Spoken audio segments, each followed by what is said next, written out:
Hi guys, welcome sa video na to. So, ngayon i-share ko lang sa inyo yung tatlong software na ginagamit ko para mag-auto shutdown yung PisoNet kapag idle na siya or wala nang naglalaro. That way, mas makakatipid tayo ng kuryente. Um, and syempre less hassle para sa atin na hindi na natin kailangan mano-mano siya i-shutdown.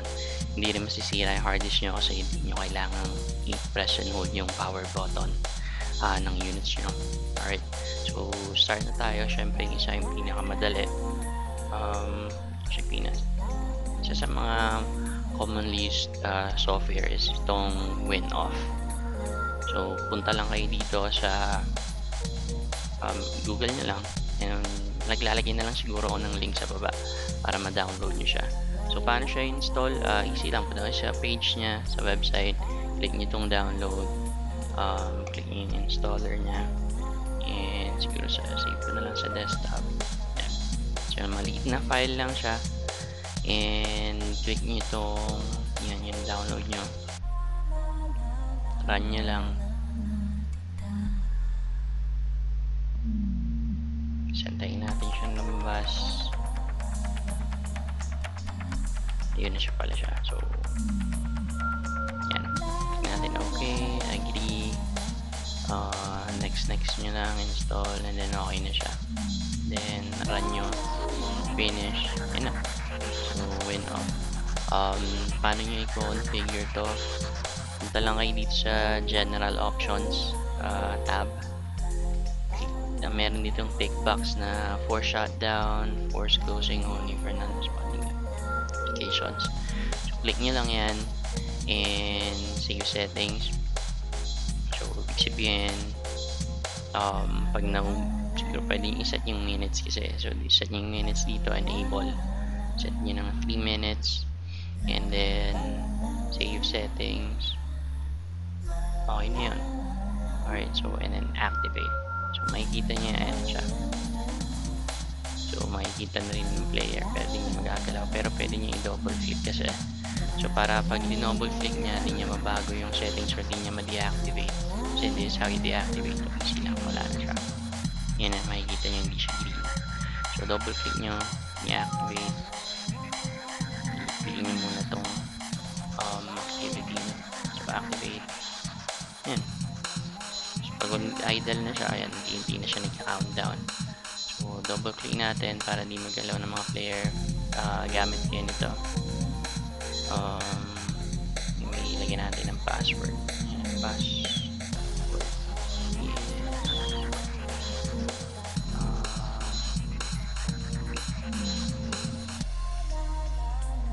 Start if it's aborted para automatic siya mag-restart to save.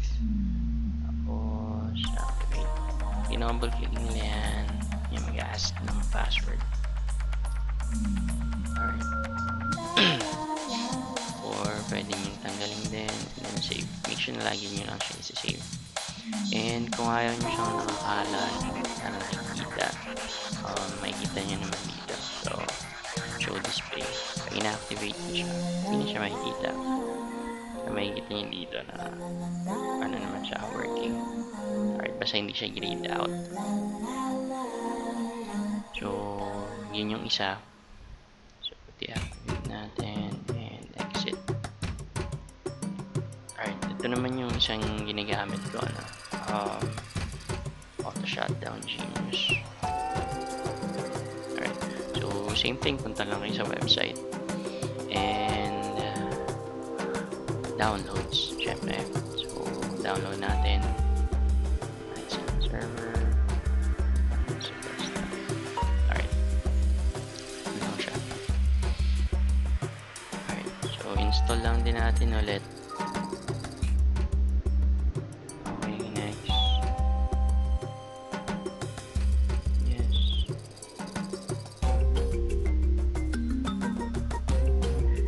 Yan. So ito yung makikita nya. Alright, ginagawa ko dito, tinatanggal ko muna lahat. Ayoko siya i-edit kasi minsan nagkakagulo yung command. So yun lang lahat na nandito. Okay, gawa kayo ng bagong task, create nyo while idle. So ibig sabihin walang gumagana idle for common 5 minutes. Action, gagawin niya, magpa-power off. Sabihin mag-shutdown siya. Kailangan check niya lang to. So, pag i-clinic niya yan, okay. Yan siya. Nandito na yung task. I-tick niya lang siya. Kaya para active na yan. Kahit i-close niya yan siya, nakita niyo yung status dito, green. So, tapos, see. Pwede niyo siya i-register actually. And, okay. So, dito, yung mga options na to, alam ko gagana lang to kapag registered yung ano na natin.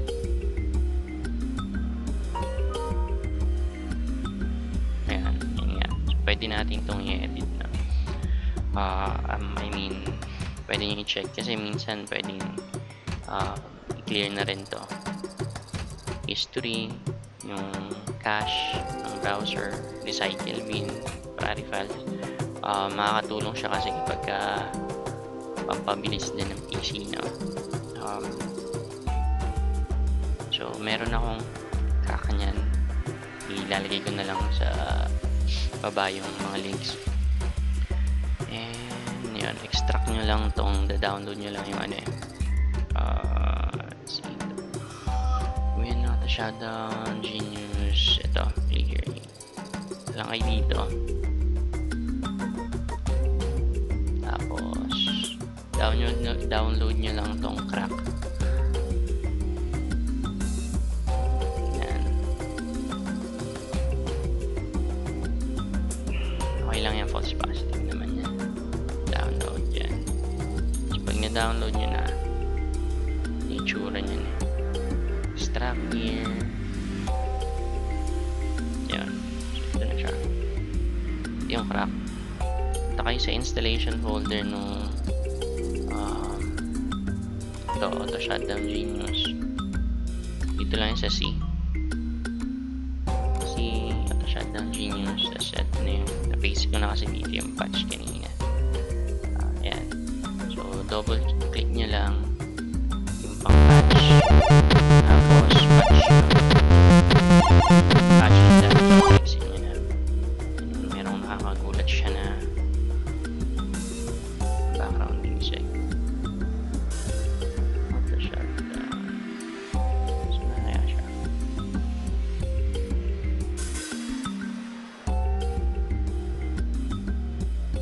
Makita. Okay. Tayo dito.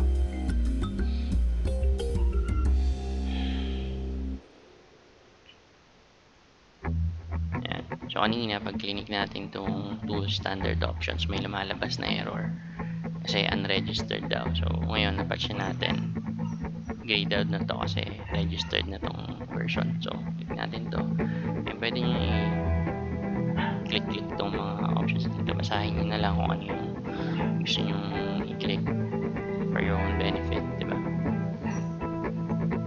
And pwede nyo ring click to enable task when application first start. So para pag nag-open up yung PC, kasama na siyang bubukas. Hindi siya kailangan i-open lagi. Tapos pwede rin auto na minimize siya sa tray. Parang ito. Yan, wala. Diyan lang siya. Pag green, ibig sabihin naka-activate. Pag hindi. So, hindi. Diba? Alright, so yan yung pangalawa. Ito naman yung pangatlo. Ito yung hindi common na nakikita sa mga group. May piso na auto shutdown manager. Ito lang kayo dito. Auto shutdown manager. Paste nyo lang sa browser. Tapos pwede nyo siya i-download. Ibigay ko lang ng mga links mamaya sa baba. So ito siya. Ito yung tsura niya. Extract nyo lang. Wala nyo WinRAR o ano mang gamit nyo. Yan. Tapos nung folder na to, makikita nyo dito yung serial key. So copy nyo na agad. Tapos ito yung installer. Install nyo na. Zip. Yan. Yan. Okay na. Yan. Sabi nyo na close to. Hindi natin siya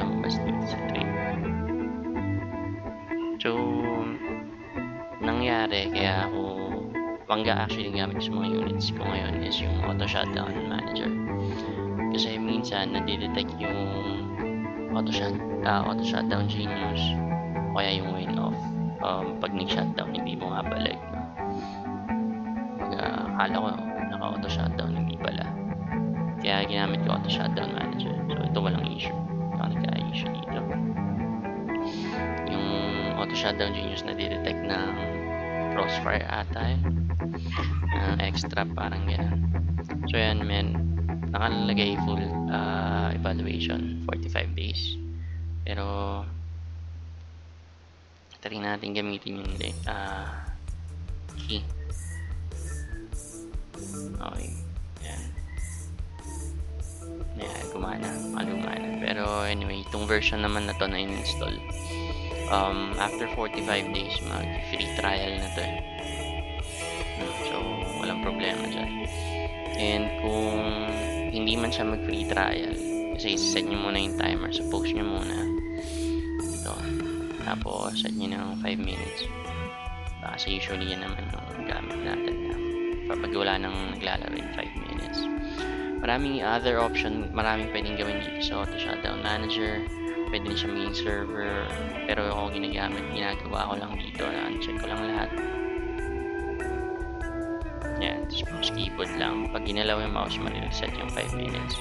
So, uncheck ko na lahat dito para wala na siyang ibang trabaho, kundi yung mag-shutdown lang ng PC pag wala naglalaro.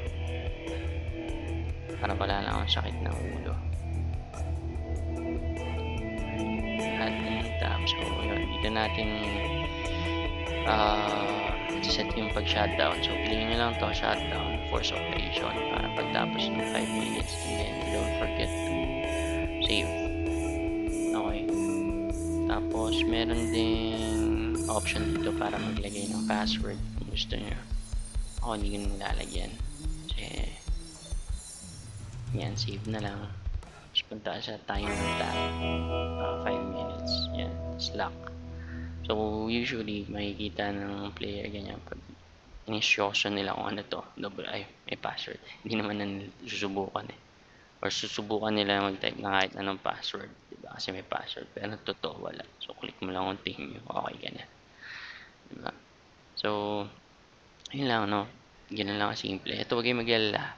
Kasi kung hindi man mag-activate yung version na free, magiging free lifetime kasi yan after 45 days. Pag hindi man, okay lang kasi no problem yan nakaset na yan na 5 minutes. Ang mangyayari lang pag pinost mo siya, no, tapos expire na yung trial mo, hindi mo na siya mapiplayback ulit. So, kaya dapat since nakaset up na siya ganyan, huwag mo nang galawin lang. So, yun lang. Yun yung top 3 na auto shutdown softwares na ginagamit ko. Kung meron ko kayong ginagamit na iba, siguro share nyo na din para naman makatulong sa ibang business owners. Alright? So thank you for watching this video and see you on my next one.